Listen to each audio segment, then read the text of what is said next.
मैं वर्तमान के अंदर टीचर हूँ L1 से और 2021 के अंदर लगा था जून में मेरी पोस्टिंग हुई। आपको मिलेंगे सीधे 20-21 हज़ार रुपये, तो आप उसका सोच के भी आप तैयारी कर सकते हैं कि मेरे को सीधा 21 हज़ार रुपये मेरे को हाथ में मिलेंगे। सबका अपना नमस्कार दोस्तों, योगी एजुकेशन के इस यूट्यूब चैनल में आपका हार्दिक स्वागत है। मैं ये यूट्यूब चैनल पिछले 6 से 7 महीनों से यूज़ कर रहा हूँ और मैं इसके ऊपर शॉर्ट वीडियोस डाल रहा था लगभग बहुत टाइम से, जो हिंदी के और जीके के क्वेश्चन आंसर वगैरह डाल रहा था। तो आज मैं अपना पहला वीडियो बनाने जा रहा हूँ। तो सबसे पहले मैं अपना इंट्रो दे देता हूँ। मेरा नाम लोकेश योगी है और इस चैनल का नाम मेरी जो है कास्ट के नाम से, योगी के नाम से, और मैं वर्तमान के अंदर टीचर हूँ L1 से और 2021 के अंदर लगा था जून में मेरी पोस्टिंग हुई थी। तो मैंने बहुत टाइम से ये सोचा था कि वीडियो डालूंगा और आज मैं कुछ पॉइंट के साथ आने वाले एग्ज़ाम के बारे में कुछ बताने जा रहा हूँ कि किस प्रकार से तैयारी करें और कैसे अपने आप को कंट्रोल में रखें और अंतिम दिनों में आप कैसे तैयारी कर सकते हैं, उसकी मैं आपको आज बताऊंगा रणनीति। तो सबसे पहले हम बात करते हैं पहले टॉपिक के ऊपर कि एग्ज़ाम की डेट आ नहीं रही है, जो रीट के लिए महत्वपूर्ण है।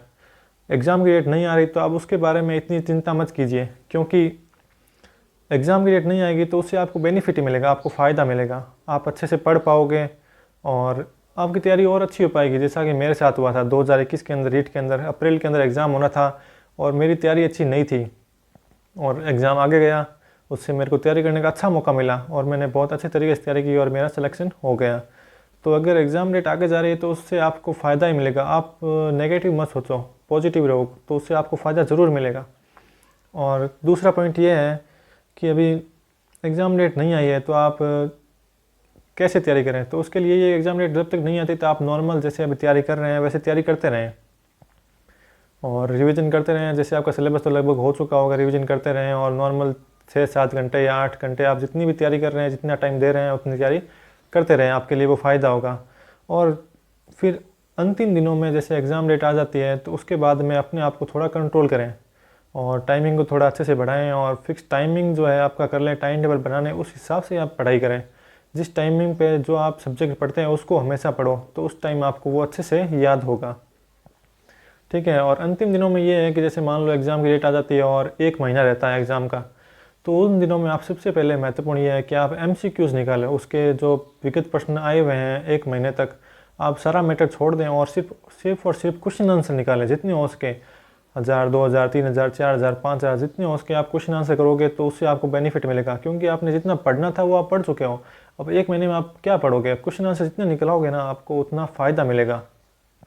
क्योंकि कई बार एग्ज़ाम के अंदर अभी देख रहे हो आप, लगभग पिछले 5-6 एग्ज़ाम हुए हैं, उनके अंदर जो पिछले क्वेश्चन थे राजस्थान जीके के और हिंदी के, उनमें लगभग वही क्वेश्चन आए हैं। अगर वो नहीं आते तो उस टॉपिक से रिलेटेड आ जाते हैं, सेम टू सेम क्वेश्चन। तो आप ये काम करो कि सबसे पहले आप अंतिम दिनों के अंदर महत्वपूर्ण MCQs निकालो, उनके प्रश्न उत्तर की किताबें लेके आओ या आप टेस्ट सीरीज ले सकते हो, टेस्ट सीरीज लो और उनको पढ़ो। फिर उसके बाद में ये है कि आप जब टेस्ट सीरीज वगैरह देते हो कहीं पे, तो आप अपने आप की तुलना करने लगते हो कि मेरे को ये क्वेश्चन नहीं आ रहे हैं, मैंने इतना पढ़ा था फिर भी ये मेरे क्वेश्चन 20 में से 15 सही हो रहे हैं, 5 क्वेश्चन ये सही नहीं हो रहे हैं। तो आप उसके बारे में मत सोचो, क्योंकि आपने जितना पढ़ा है वो आपके सही हो रहा है तो वो बहुत बढ़िया बात है। आपने जो पढ़ा है वो सही हो रहा है तो उससे अच्छा और क्या हो सकता है। और कुछ प्रश्न होते हैं टेस्ट सीरीज के अंदर कि हम ऐसे सोचते हैं कि यार मुझे ये नहीं आ रहा, क्या करूँ इसका। तो ऐसा सबके साथ होता है, मेरे साथ भी होता था। पर अपने आप को उस टाइम पॉजिटिव रखो कि मैंने जितना पढ़ा है उसमें से अगर आ गया है तो वो बहुत बढ़िया है, एग्ज़ाम के अंदर वही आएगा। क्योंकि हर टेस्ट सीरीज़ के अंदर अब सबका अलग अलग दिमाग चलता है, कोई हार्ड बनाता है, कोई ज़्यादा नॉर्मल बना देता है। तो टेस्ट सीरीज़ को लेकर कभी अपने आप को ऐसे नेगेटिविटी मत लो, ठीक है। और उसके बाद में ये है कि कुछ टॉपिक ऐसे होते हैं जिसके अंदर से प्रश्न आते नहीं हैं, हम उसको रटने लग जाते हैं। जैसे कुछ ऐसे हैं सन वगैरह होते हैं, हर टॉपिक के अंदर 20 से 25 1957 के अंदर हुआ, ये हुआ, वो हुआ, तो हम क्या है कि उसको रटने लग जाते हैं। हर टॉपिक के अंदर हम रटते हैं, इतनी तारीखें रटते हैं, इतनी तारीखें रटते हैं कि ये तारीख को क्या है हम याद रहनी बंद होती है। तो पिछले जो एग्ज़ाम प्रश्न आए हुए हैं उनके अंदर देखो कि तारीख कहाँ कहाँ मेन इंपॉर्टेंट पूछी जाती है, सिर्फ वही तारीख वगैरह याद करो। ऐसे करके आप हर टॉपिक के अंदर कुछ ना कुछ ऐसे फिक्स होते हैं प्रश्न की, वहीं से प्रश्न बनेगा। तारीख का उस टॉपिक में से बनेगा या पुराना जिसने पूछा हुआ है तो उस टॉपिक में से बनेगा। तो ये फिक्स होता है कि वहीं से आप याद करो, फालतू में टाइम उस जगह पर देने से कोई मतलब नहीं है। उसकी तारीख याद कर ली 61-62 हर सन के अंदर। और एक ये महत्वपूर्ण टॉपिक है कि कुछ लोग बोलते हैं हमें याद नहीं हो रहा है या हमसे उठा नहीं जा रहा है, अभी सर्दी का टाइम है तो नींद लेने का बहुत मन करता है, उठने का मन करता नहीं है। तो उस हिसाब से ये है कि अगर आपको कुछ पाना है तो ये सब तो करना ही पड़ेगा।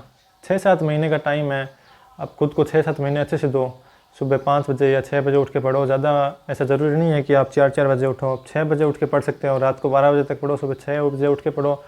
वो उतनी नींद बहुत होती है अगर आपको लगना है तो। और एक ये है कि मेरे को एक लड़के ने पूछा था कि सुबह 5 बजे का अलार्म लगा के सोता हूँ और उठा नहीं जाता है, तो क्या कैसे उठूँ ये बताओ। तो उसके लिए है कि आप अंदर से मोटिवेट होगे ना तो आपको ऑटोमेटिक उठा जाएगा। खुद से मोटिवेट हो तो आपको किसी अलार्म की ज़रूरत नहीं पड़ेगी। आप अलार्म खुद उठ के बंद कर दोगे 5 बजे का अलार्म, और लगने के बाद आपको मिलेंगे सीधे 20-21 हज़ार रुपये। तो आप उसका सोच के भी आप तैयारी कर सकते हैं कि मेरे को सीधा 21 हज़ार रुपये मेरे को हाथ में मिलेंगे।